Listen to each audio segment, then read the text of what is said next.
remember, setting the intention for learning. Think about this. If your umbrella intention is to have ambition, I want great relationships and I want to learn from others, that frames every method, every tactic, and every principle underneath.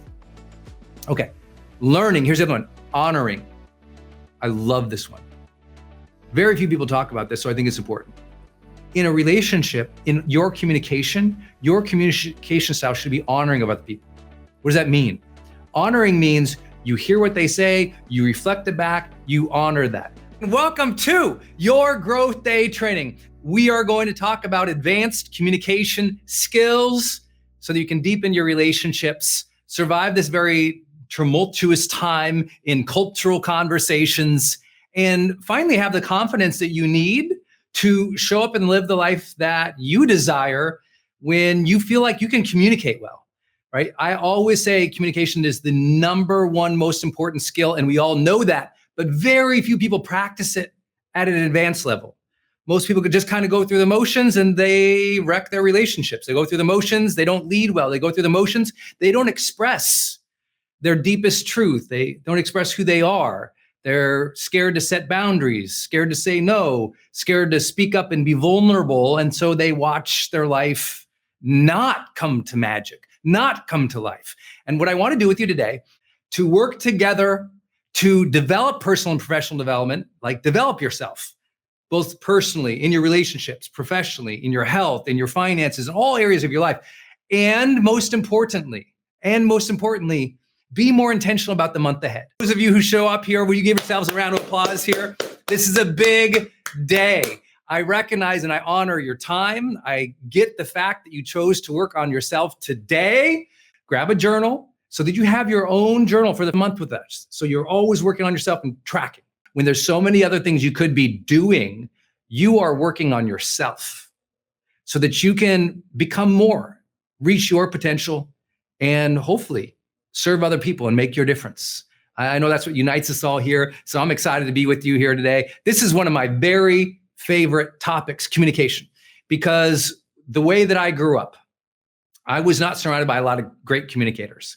You know, I grew up in an old Irish mining town and had been, economically depressed for 100 years, so people didn't really communicate and share that much, especially the men in my life. There was not much vulnerability. The only expression of vulnerability was when they got really mad and smacked you and then felt bad about it and apologized later. If you got an apologetic look, it was a good day. So there wasn't a lot of that around. Then when I went into high school and college, I recognized I was lacking in the ability to express myself. I recognized I was lacking in confidence. I recognized that I was always in arguments with the girl that I was dating at the time, with my friends. And I was always like, why am I always arguing with people? Why am I always upset? How come they don't understand what I'm saying? And I realized my friendships were superficial.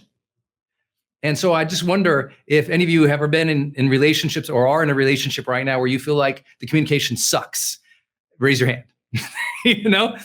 And now, can you also admit that maybe you haven't developed the communication skills you need yet?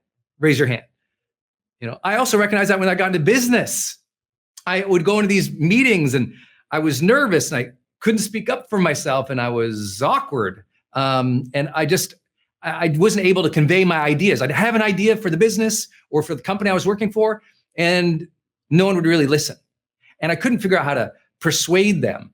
And worse, after the meeting, I'd be upset and I'd go to people, I'm like, well, no one understands me in there. And people would say, well, you're not really arguing for what you want here. And I realized I was holding back.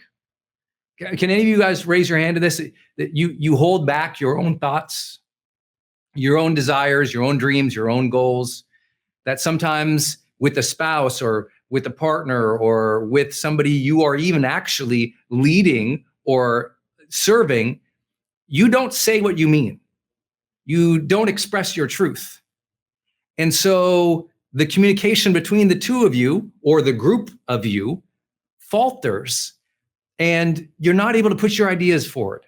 You don't feel as engaged in that community or with that team. And you just wonder, why is this not getting any better?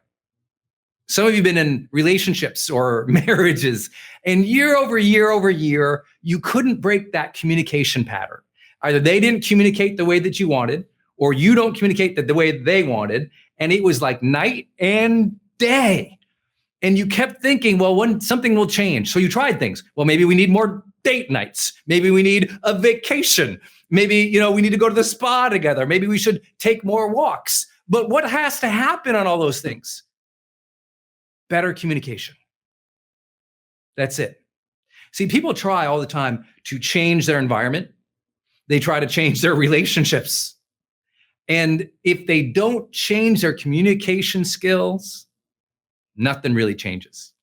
Who's ever experienced this before, right? You think, I'm going to move to a new city and have a whole new friendship circle. And you showed up in a new city, no new friends. Communication style. What happens, or communication approach?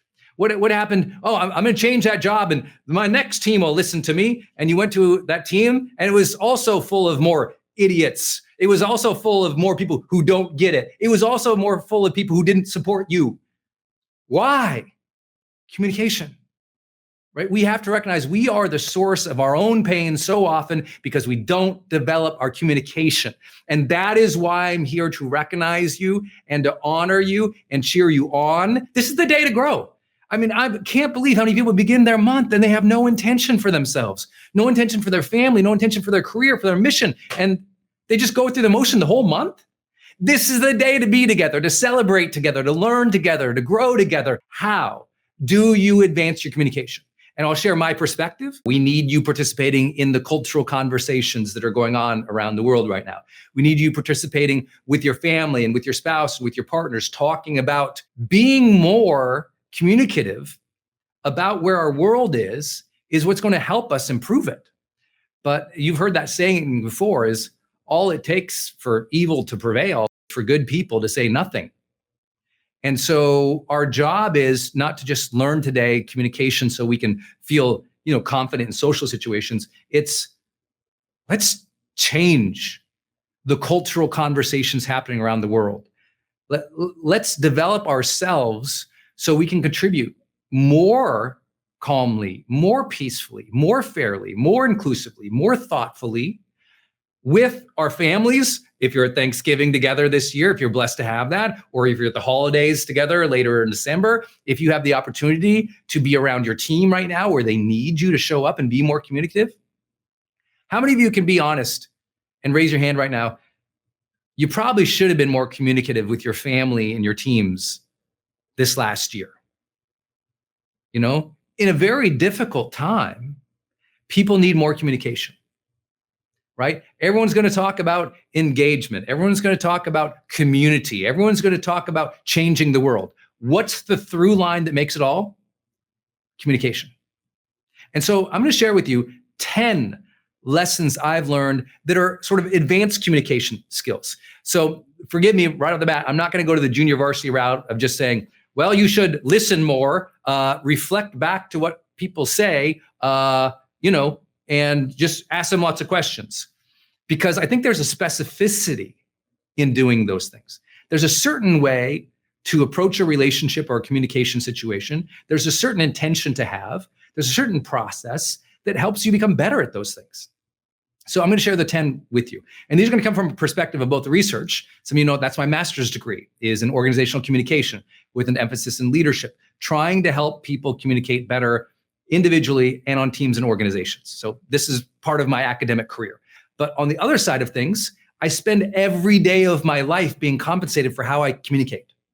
And so I've learned so much about that. So much about it, doing it through live casts and videos, and we're all on video on Zoom. How many of you feel like you work for Zoom now? Who's logged in more hours for Zoom this year than you did in almost any other system last year? It's like we all work for a communication platform now, it feels like. Or you're on social media. You're doing that work to reach people and to communicate something, right? But today's emphasis, I'm really going to go and try to make it personal for you and really break it down to that individual one-to-one relationship for advanced communication skills. Because the principles I'll share with you today, these 10 principles, I think they come to life when we're talking about one-to-one communication, but you'll immediately see how they apply to your team, how do they apply to major groups, how do they apply culturally as well. Okay, so I've got 10 ideas for you. So write down a list of 10, and here we go. Advanced communication strategies. Here we go. Number 1, you must start with having the ambition for great relationships. Have ambition for great relationships. I know that might sound common sense, but it's not common practice. That's why so many people who could achieve greatness do not. I want you to think about this. Your ambition for the quality of relationships in your life is the umbrella principle.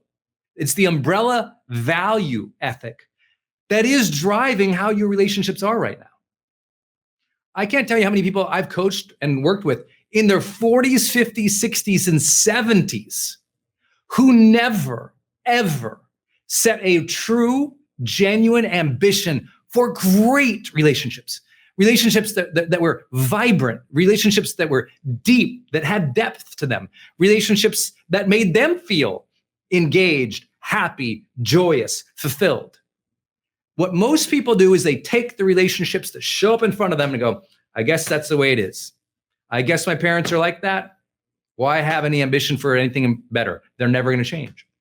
They start dating or they get married and they go, well, I guess it is what it is. I've been with her for 5 years. She's not going to change. And you get this idea that people don't change. And what you do is your ambition keeps falling. And you allow your dream, your desire, your ambition for great relationships to continually get knocked down every time someone doesn't understand you. You've let your ambition for vibrancy and intimacy and sexiness and fun and joy in your partner relationships fall down. Every time you get in a fight, it stacks on. Every time there's trouble, it stacks on. And you keep getting more and more frustrated with the person. Your frustration grows into closed down communication. And now there's this distance, there's this block. And what people do is they immediately stop keeping their ambition for great relationships alive. I had the blessing of horrible relationships. Anyone else? I mean, I had terrible relationships, just awful, just the worst, terrible relationships when I was a young man, right? Just came up like I had just terrible relationships. I grew up in a town where everybody beat me up. I grew up in a town where there's a lot of really, really, really just awful adult behavior. Grew up in a place where there wasn't a lot of good communication. My first relationships with people I dated were just horrible judgment, just off, just like negativity and just, huge demonstrations of anger. And it was just like, whoa. And the blessing was, sometimes we need a change. For me, it was I got a knock in the head with my car accident and made me realize, actually, I don't like that. I want phenomenal relationships. I want phenomenal relationships with everybody around me. And so how many of you ever had that ambition before? And maybe you picked up a book like How to Win Friends and Influence People, right? or How to Talk So People Listen, or how to, argue and win every time. Or you picked up these books and you're like, oh, I need to learn how to share and communicate. Well, that was me. I was that dork. My whole life, when I struggle with something, I go to books and I just start reading on things. And one of the blessings was I read about these people who had great relationships. And I never had that, but I kept my ambition. Here's the hardest thing to ask anyone to do in this particular year.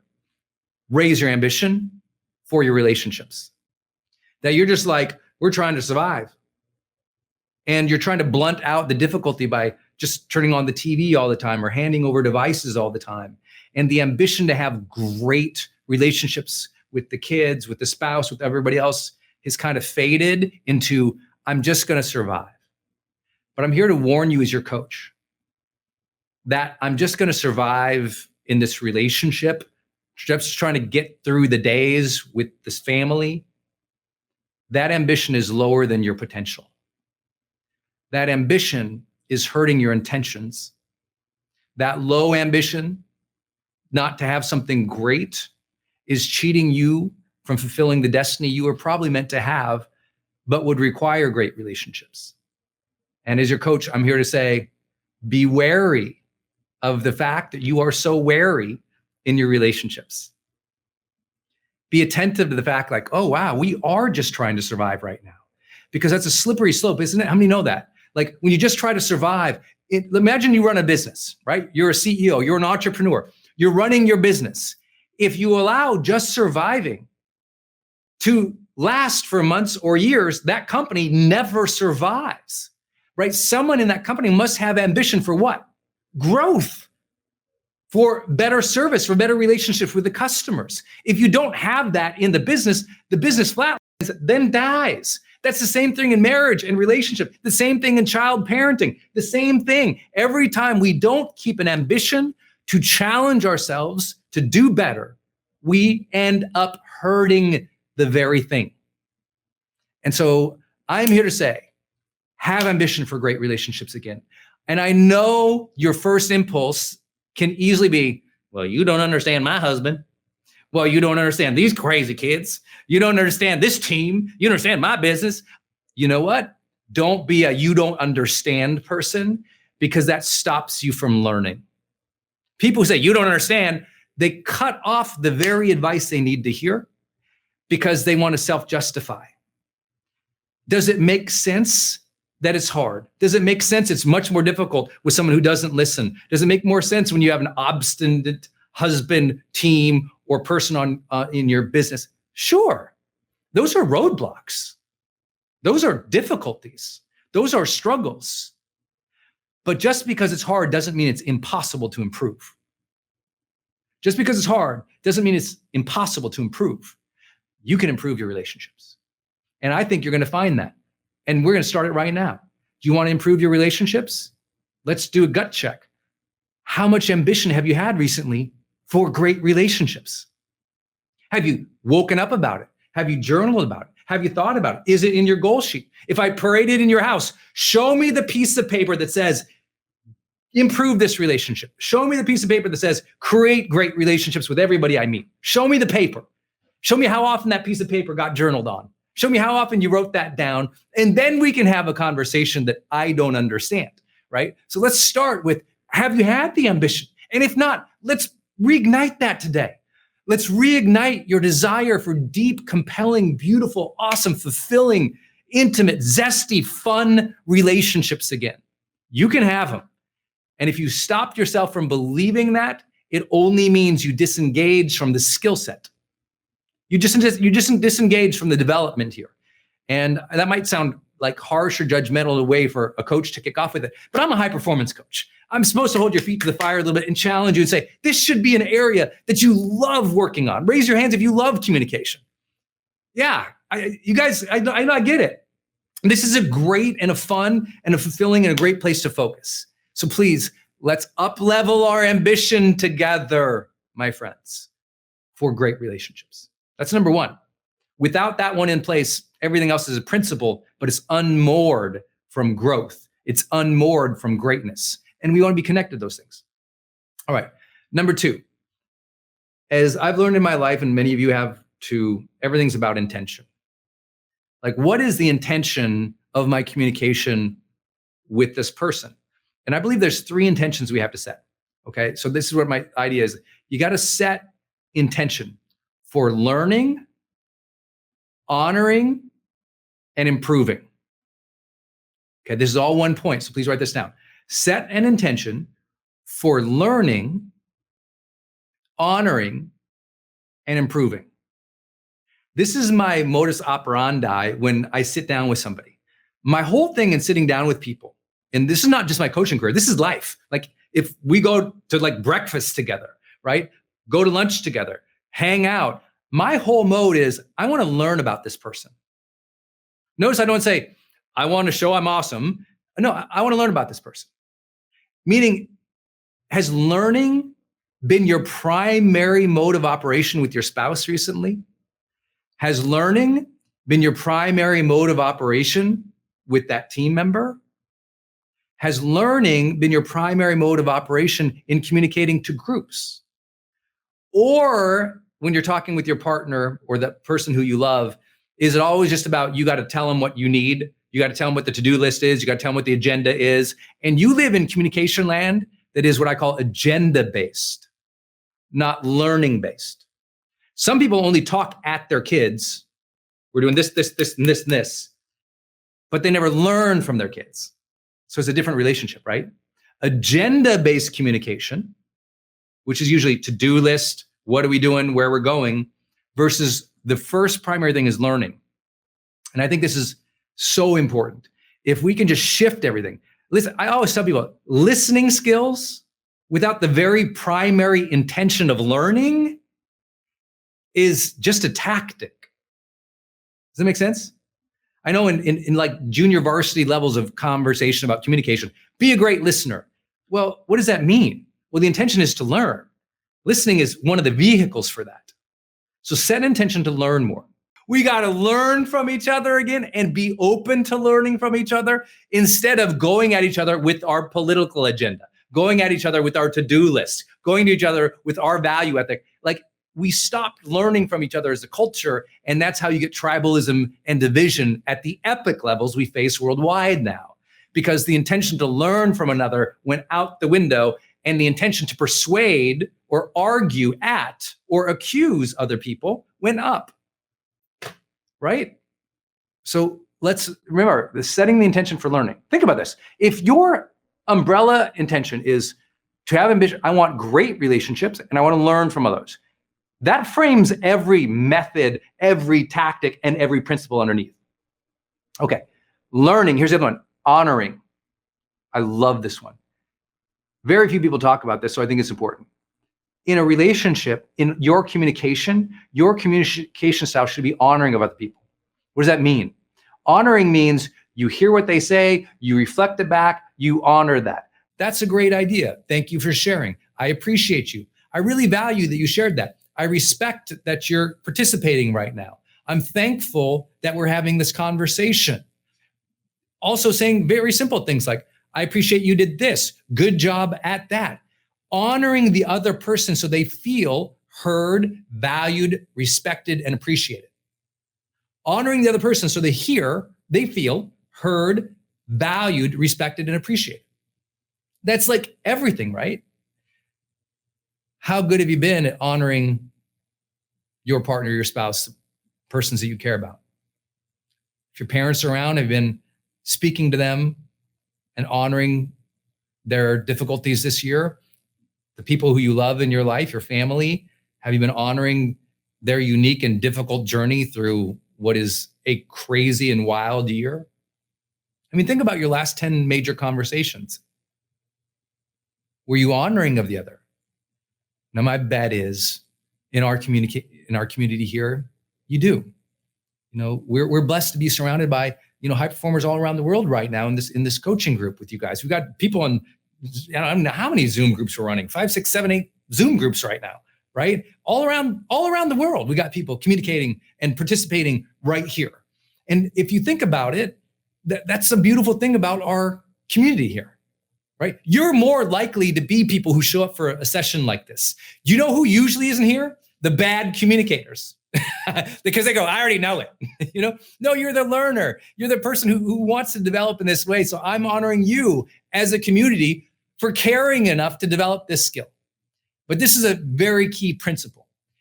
In your communication patterns with other people, is learning there as your intention, is honoring the other there as intention.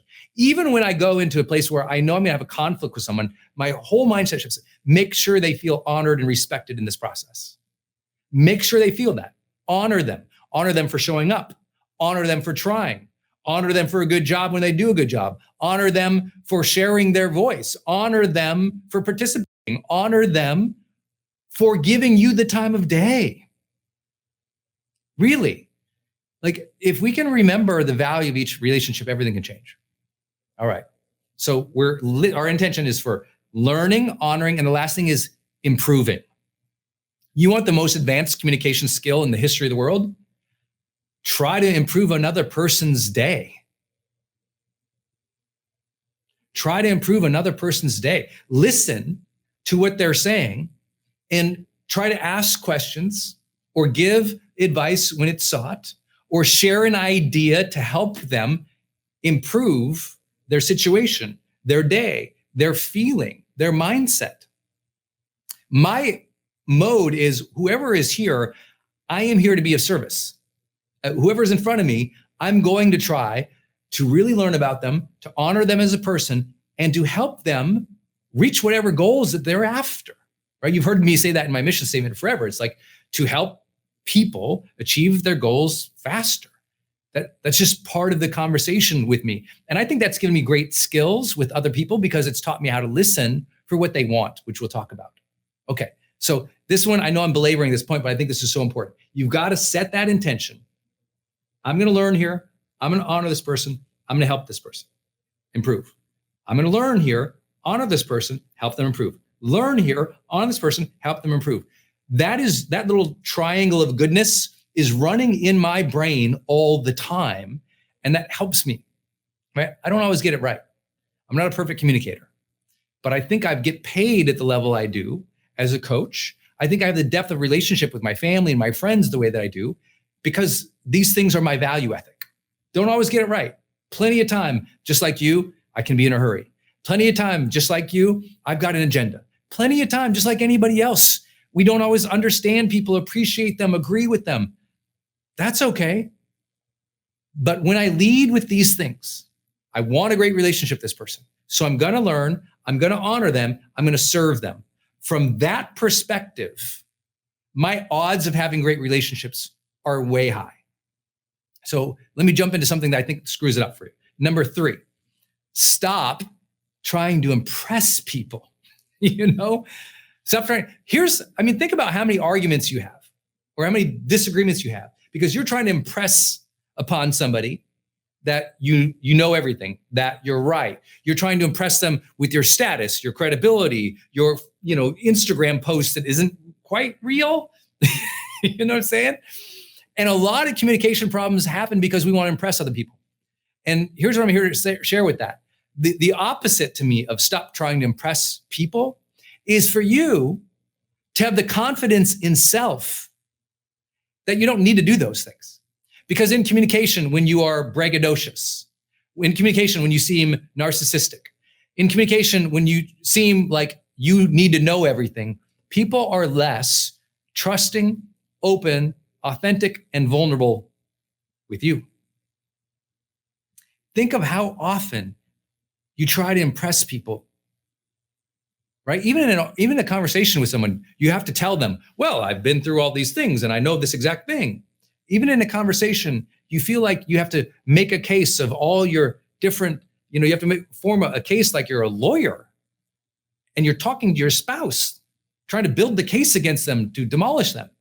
By the way, I've been guilty of that and I get in trouble for it all the time. So I'm not here to say I got it all figured out or impress you that I have all the perfect relationships. I'm here to tell you, I know when I suck, when I'm terrible at relationships, it's because some part of me felt unheard, undesired, unworthy. So because I internally felt unheard or undesired or unworthy, I tried to impress. And what did that do? When you try to impress at somebody, what they do, you don't see it, but they kind of shut down. They're like, oh boy, they think you have a lot of ego. They think they can't trust you. They wonder why you are always trying to prove yourself versus just be with them. Who's ever been on a date with somebody who just tried to prove themselves the whole time to you on a date? Anyone ever go through that before? And you're just listening to this person going, we're already on the date. We're good. Like you already made it through a first qualification. We're here. Like you don't have to give me your resume.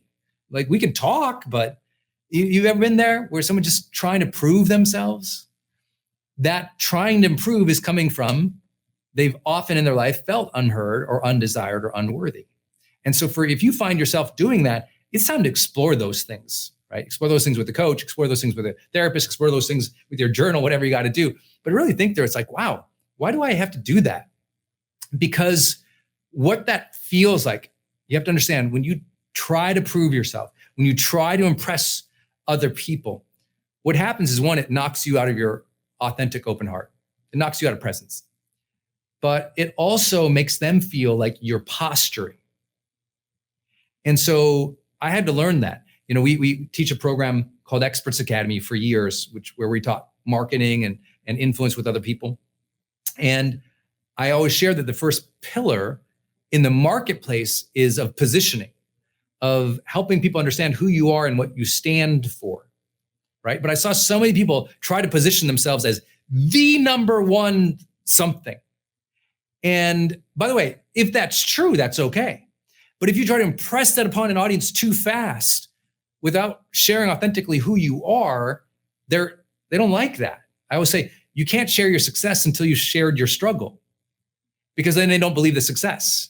They think you had a silver spoon or you lucked into it, versus you earned this. So these are all ideas coming back to, don't try to impress so fast, right? Some of you run ads, and your ads are, think about all those guys you see running ads with their Lamborghini, right? Or running ads and they're showing off the fancy thing. What do you usually think? For the most people, they're not usually impressed with that. They're kind of turned off by that. Why? Because why do you have to start your conversation with me showing me your watch or your car or your house? I'm not saying that can't be effective for a certain segment of people, but I'm here to say, one-on-one, huge turnoff. With a team, huge turnoff. With a group of people you're trying to actually have a relationship, not just sell or convert, turnoff. So I hope you consider some of these ideas. Number 4, this is important. People always say, how do I listen? I say, well, what you are listening for is you're trying to ask about feelings, goals, and process. So what makes you a great communicator? If you and I have lunch and I walk away and I'm like, wow, she was a great communicator. Why am I going to say that? Usually because you helped elicit my feelings, you helped elicit my goals, and you helped elicit my process. How's it going? Great listeners aren't just reflecting things back to somebody. Great listeners are also helping others share more. And what do people love to share? They love to share things about their life, their passions, their interests. Okay, you can reflect those things back to people. But if you go one level deeper and you're the person who helps people share their feelings around you, I mean, isn't it funny? The most advanced communication strategy in the world is to elicit emotion more, to ask about their feeling. So when they describe their day, instead of you saying, oh, then what did you do next? That's like procedural. Instead, it's like, oh, how did you feel about that? Some of you guys know I was lucky to work with and know and do business with one of the persons considered one of the great interviewers in history. Two different types of people. With Larry King, is a great friend and mentor, and done work with him, and Oprah Winfrey, great friend and mentor, and done work with her. Both of them are master listeners. Something I learned from Larry that I will never forget, is I was kind of asking him what makes a great interviewer, and he gave me this example of the question. One of the first questions he asked Mark Zuckerberg, who's the CEO of Facebook, as you guys know, right? So the CEO of Facebook. So think about this. You have the opportunity to interview Mark Zuckerberg, the CEO of Facebook, at a time, especially when they interviewed, was pretty much the biggest conversation in the tech world, the fastest growing company in the tech world. It was everything. So you get to sit down with somebody who's building the biggest platform literally in the history of the planet. They're running it. What are you going to ask them? Here's what Larry told me he asked Mark Zuckerberg, CEO of Facebook. His first question, his favorite question to him was, so, Mark, what's it feel like to be the CEO of Facebook? What's it like to be the CEO of Facebook? He went right to trying to get to what does that feel like? That's a big company. You reach, 2 billion people now. What's that feel like? See, great communicators are listening, observing, asking about feelings, emotion, right? Oprah's magic on her set was she was able, through her vulnerability and her openness for 25 years on television at the top, to be able to have people feel so comfortable with her presence that they would openly share their feelings where that wouldn't happen on other shows, right? You watch Oprah Winfrey and then you watch like, a news television broadcast. It's completely different, the engagement she had with other people, because she was willing to go into emotion. You've got to be willing to go into emotion. If you're trying to do anything with people, lead them, persuade them, sell, help, serve, emotion has to bubble up. You need to elicit feeling from people way more often. It's not just, hey, honey, how did school go today? Well, I went to this class. I had this for lunch. This kid was nice. This kid wasn't. It's like, how did you feel about that? How did you feel about that? What were you feeling when that was happening? These types of questions are so basic and people forget to ask them, but that's what's really advanced, because that's what elicits more. What's advanced in communication strategies? What elicits more? What elicits more? But not just more information, more feeling. The two number one viral content creators on earth today, Jay Shetty and Prince EA, both of them have had billions, with plural, billions of video views. I asked them about how they make that content go viral. What was their conversation? Emotion. You got to tap into people's feelings. You got to think about, what do you want them to feel after and through the video? Feeling and emotion are their primary modus operandi. It's like you have to think about that. So your job, elicit more feeling, ask more. Think about the dinner, and this is so basic.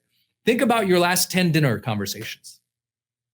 Did you get to any emotion or feeling of how the person felt about that day? Did you go there? Because great communicators go there with their family, with their friends, with people they lead. Is this helpful, y'all? All right. If you're liking this, share. What do you already learned today? What are you liking? Share down below in chat. I just want to hear and see what's resonating with you. So I said you're listening for three things: feelings, goals. This is so important.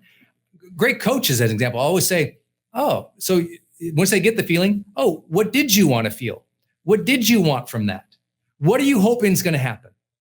If everything was great, what's next month look like?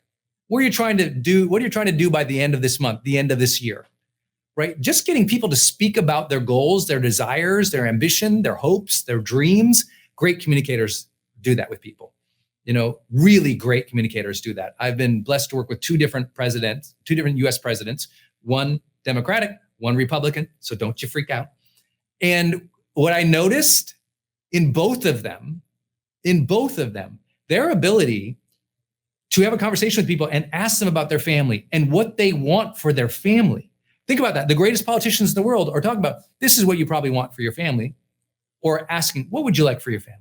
What do you hope for in your career? What would you like this nation to be like? What would you like this country to be like? That question of, what are our goals here? What are we trying to do here? What do you want? What are you after? That's the questions of great communicators. So I said feelings, goals, and this last place, which is so important, process. Tell me how you did that. What were you thinking through when you were doing that? What did you want when you were doing that? How did that turn out? If you could do it again, what would you do differently? These are process questions, right? Questions about not just how's it going, but how are they feeling, thinking, and experiencing how it is going. But now we have bigger things to talk about, larger concerns. And because of that, it's easier to get conversation going. But a lot of people forget about process. Did you talk with your family about how these last 30 days went for them? How they felt, what they wanted, where they want next month, how they want it to go now. Literally on this conversation, on a walk this morning with my wife, before I even talked about what I was talking about here today, it's like, great, but what do we want now? Like, we're always kind of recalibrate. How do we want our day to go? We talked about morning routines, or we talked about like what we want to learn. and just in a conversation about what do we want it to be like now. Great communicators and great relationships and couples are always talking about that. How do we want to live? What do you want from this life? What do you want from this life? What do we want together? How should we do this journey together? That's process, right?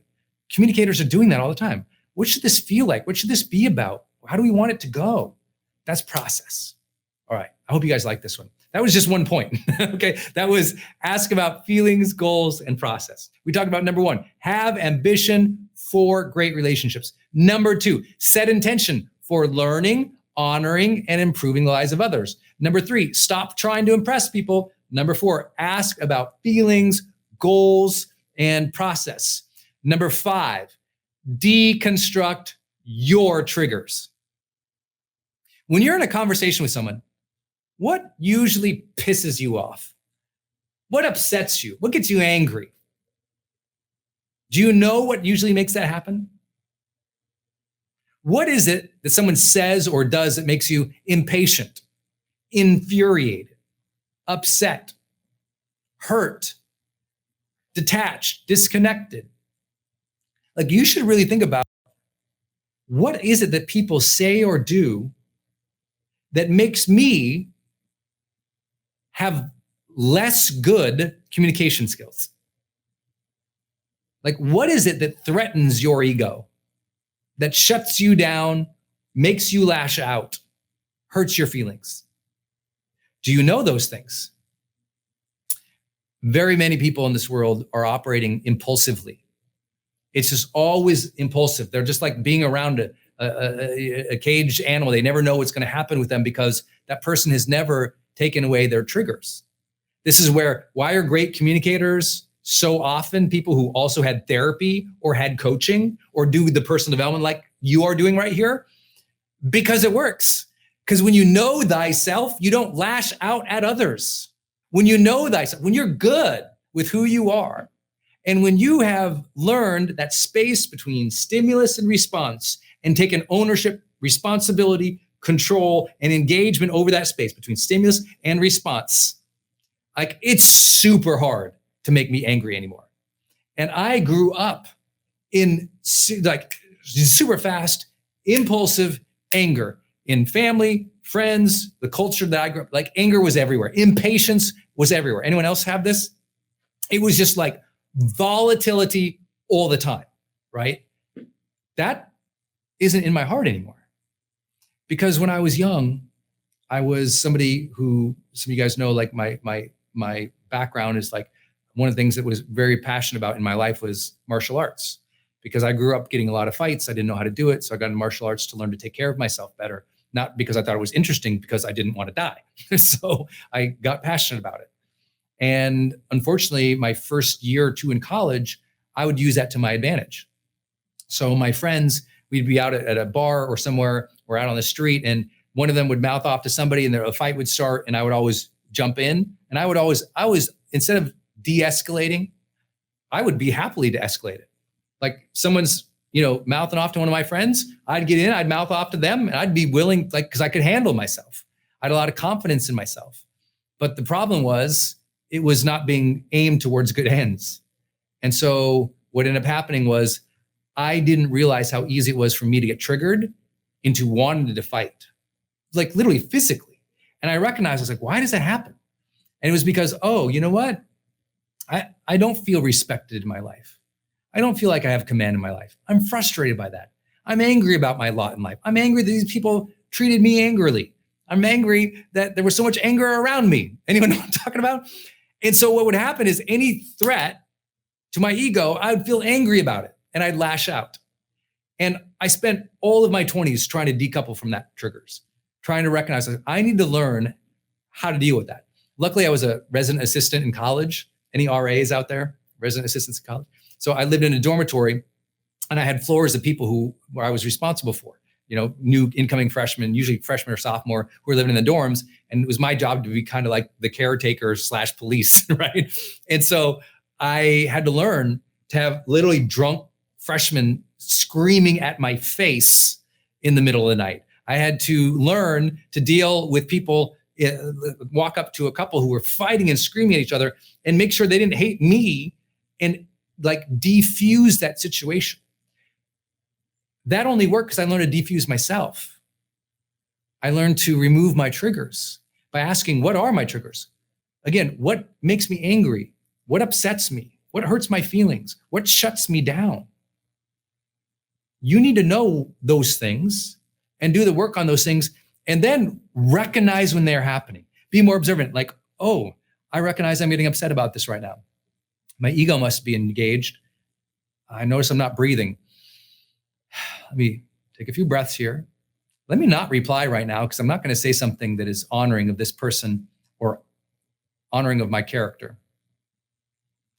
Okay. This would be something I would usually lash out against. This would be usually something I get upset about. Whew. Let me just hang out here for a minute and not have to escalate. Here's how you know if you've been triggered. You escalate or you shut down as your first response. Just automatically, you just shut down or you escalate. It's like there's a polarity there. It's like immediate, it's physical, it is impulsive, and it is a pattern that you drop into, right? You either shut down or you escalate. And there's no gray area. There's no time between the triggering incident and that response of either shut down or escalate. That's how you know you really need to do some work here. And my job isn't to be your therapist here, but I would happily cheer you on to get one. If you've never had a coach who reflects back to you, wow, you really think everybody's an idiot, or you seem to get in all these arguments all the time, and you haven't had that feedback yet, that might be a good place for you to explore therapy or coaching. And I say that in a world where there's this mental health crisis, but still most people don't get a therapist. I'm like, or get a coach. And it's like, you have to learn to navigate these things by talking them through. As a young man in my 20s, I had to talk about my anger. I had to talk about what shut me down. And in those discussions, I learned about myself. And then I read so much in psychology. I was like, wow, I definitely am not good at that. So I kept reading. I read books on anger. I read books on impatience. And that just helped me, because for me, I go to books. Maybe you go to somebody else. Maybe you go to therapists. But you want to explore these things. You must know your triggers. And if you're watching this entire conversation, you're like, Brendon, I'm not someone who gets triggered. I'm like, oh, good thing the holidays are coming up for you. And you're about to learn. If you don't feel like you get triggered, thank God the political elections are happening here in the US, and you're about to learn where you do get triggered. Because when there is huge emotion about something, you're being triggered, and it's probably coming out in your communication style, and it's probably pushing away people. This is a good time to explore those things. Okay, that's number 5, deconstruct your triggers. Now, I love this. This is my favorite one. Number 6, don't be in a hurry. Don't be in a hurry. I know everyone's in a hurry now, and it's super unfortunate that so many people are in a hurry, and yet most people have the time today. North Americans spend about 4 to 5 hours on television and probably another 1 hour on social media or news that's consumptive. That's not like, they're not looking for inspiration. There's no task at hand. They're just like blindly scrolling, they call it. Well, check this out. That 5 hours a day, that ends up being like almost 200 work days a year. It's a ton of lost time and opportunity. Most people have the time to have a conversation, but they're prioritizing getting back to their phone. They're prioritizing getting back to their email. They're prioritizing doing that thing that they think is so important, and they deprioritize the person right in front of them. So their spouse is sharing something. Their spouse can't even get to the story before they have to pick up the phone and look. So that person in front of them is less valued and prioritized than what's on the phone. And so that's why we have to teach ourselves, put the phone over there, have dinner, have conversation, Don't look at it, even though you feel compelled to. Don't. You got to deconstruct that addiction you have with the interruptions you allow. But also don't hurry. Here's what I mean. I think about one of my great friends and I'd say role models in my life, a guy named Ethan Willis. And you guys have met Ethan at our growth events before. He's one of my partners in one of our companies, and someone I just admire more than anybody. As a man, as a CEO, as someone who has 8 children, he has 8 kids. He's the most patient guy I ever met. I always think about when I'm in conversation, he's never in a hurry. Even though I know he has a huge company to run with, near 100 employees, 8 children. He's the bishop of his church, so the community needs him. I think he's one of 7 kids, so he's got family everywhere, all around him. And he's, a partner in multiple companies. And so here you are, admired in your community, needed by a major family, busy as heck. He's like talking at a cool, calm, running stream all the time. Never in a hurry. Never in a hurry. And I admire that. And I aspire for that. To be patient with people is to be present with them. To be patient with people is to be present with them. And when they feel your presence, they share more with you. When they share more with you, they value you and your communication more. And I often, people say, but Brendon, I really am so busy, I have to be in a hurry. I go, no, you can be busy, but not in a hurry. And learning the difference between busy, decoupled from hurry, is where life comes back. You can also set boundaries. I have clients all day long who want to talk to me for hours and hours and hours. And I just glide right in and go, you know what, I've got 30 minutes today. And I really want to hear where you're at and how things are going. And we're going to do 30 minutes. I've got to stop strong at 30 minutes, but I'm really interested to hear how it's going. So let's have this conversation. And that 30 minutes, I make feel like 90 minutes. But guess what? At 30, we're done. They're right. I'm sorry. I'm sorry. I have to go. We promised to be done at 30. I got a jet. That's it. I don't say it disrespectfully, but I keep the time.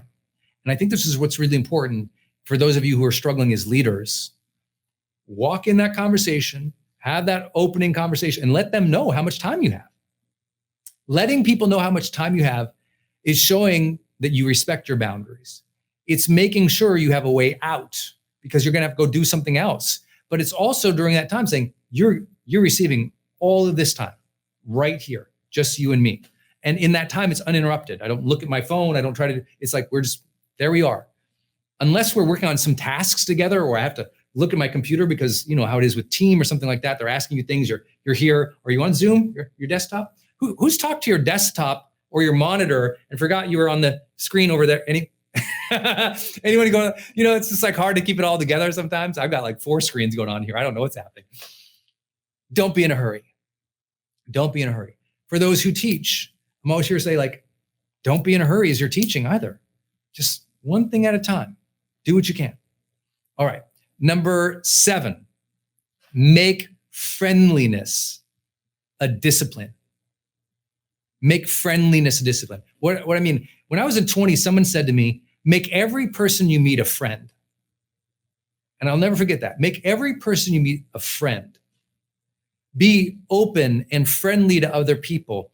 Even if you don't agree with them, even if they're on the other side of the street politically, even if they're across the aisle, even if they haven't, been perfect for you, that ability to go, okay, I see you as a friend.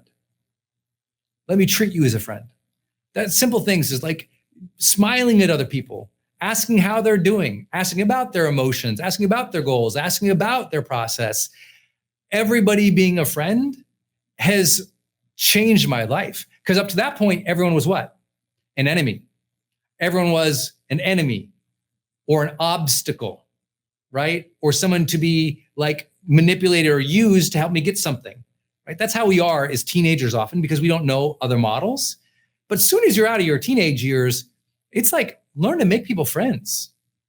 Keep people, close and be open with other people. I try to, I love watching my wife, Denise. She'll try to, the hostess, the waiter, the chef, the people we walk by on the street, she smiles, how you doing? She's happy around, and she's an introvert. But every person she meets that one-on-one, she's always so friendly to them. And sometimes, I'm in my head because I'm the professor over here. So I'm just thinking about something. Hi, how you doing? It's a discipline. Every person you meet, challenge yourself to meet with friendliness. Number 8, you have to speak your truth without seeking agreement. I love this one. You can share who you are, what you desire, what you're after, without trying to make other people understand or approve or validate or reflect it back to you. This is where marriages get in trouble, right? One person is always trying to speak just to get the other person to comply, listen, or validate versus just like, be cool that you shared it. My whole life, I'm blessed with this. For whatever reason, I don't care if you agree with me.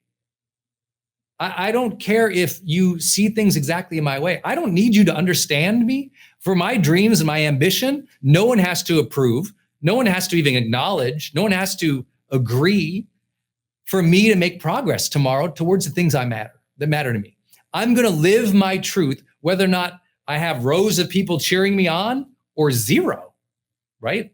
I'm just going to share what I'm passionate about and what I believe in, even if crickets come back, which happens to me all the time. Like you'd be amazed. I share ideas with family, with team, like big ideas, like huge game changing, or things I'm passionate about. And people go, oh, that's good. That's nice. They don't like, it's like, how do they not care? I shared my experience. And if I got hooked by that, that would be a trigger. If you need people to understand, validate, reflect back, and cheer on everything you're doing, that's a trigger. That's where you're feeling unheard, undesired, or unworthy. But when you decide, oh, I can share my truth, I can put up my art, I can share my photo, I can do that post, I don't need the likes, I don't need the comments. That's my art. That's the expression of my truth. Then you are authentic. The more you try to get everyone to agree with you, the more you distance yourself from authenticity, right? It's different. Some people, it's very hard to seek agreement and validation, reflection from everybody and still share who you really are. Speaking your truth means you share with the world, this is what I want. And you're willing to share with your spouse, this is what you want, and be okay with their like, you're crazy. It's okay if you share with your team, this is where you're going, and 5 of them don't agree. You don't need everybody to comply. It's like, you're gonna go there no matter what. They're gonna come along at some point, or they're gonna not be along on the journey. Not feeling like you have to control everyone's reaction to you is another way of saying what I'm trying to describe to you. I don't worry about everyone's reaction when I'm sharing my thoughts, my feelings, where I want to go, how I'm seeing and processing things. I don't worry about their approval. And because of that, I have freedom.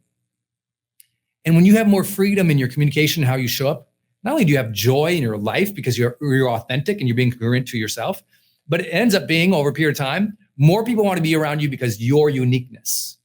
People are attracted to novelty, uniqueness, authenticity, truth, you. So be wary of like, oh, I only share this around this certain friend because she doesn't this. Hey, don't limit yourself just because you don't get the head nods. All right, where am I at here? Number 9, make them a hero. Make them a hero. This comes back to honoring other people. I think it's important to make the other persons you're talking with feel like they're doing a great job and that you recognize their sacrifices, you recognize the challenges they have, and you make them feel like they're saving the day. You make them feel like their participation matters. But most importantly, you hold them in high regard.